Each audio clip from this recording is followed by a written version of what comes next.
మాజీ ముఖ్యమంత్రి జగన్పై రాజమండ్రి రూరల్ ఎమ్మెల్యే గోరంట్ల బుచ్చయ్య చౌదరి విరుచుకుపడ్డారు. జగన్ చేసిన ఆర్థిక విధ్వంసాన్ని పూరించడానికి కూటమి ప్రభుత్వం ప్రయత్నాలు చేస్తుందని అన్నారు. రాష్ట్రాన్ని చిన్నాభిన్నం చేసిన జగన్ని ఎందుకు సన్మానించాలని ఎమ్మెల్యే గోరంట్ల ప్రశ్నించారు. ప్రభుత్వంలో వైఎస్ఆర్సీపీ దొంగలు ఇంకా ఉన్నారని, వారందరినీ ఏరిపాడేస్తున్నామని బుచ్చయ్య సామాజిక మాధ్యమాలు అసభ్యంగా పోస్టులు పెట్టిన వారికి శిక్షిస్తామన్నారు.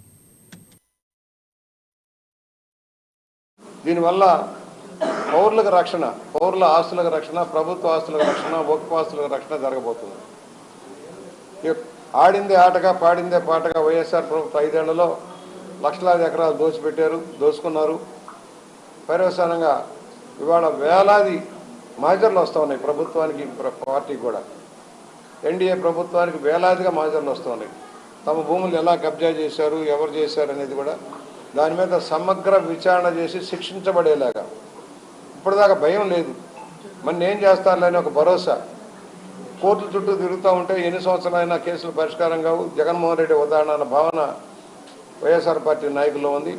ఆ భయం కాదురా బాబు, తప్పు చేస్తే శిక్ష తప్పదనే భావన రావడం కోసం మొన్న చట్టం చేసాం, ల్యాండ్ గ్రాబింగ్ చట్టం. దాన్ని గవర్నర్ గారు అనుమతికి వెళ్ళింది. త్వరలోనే దాన్ని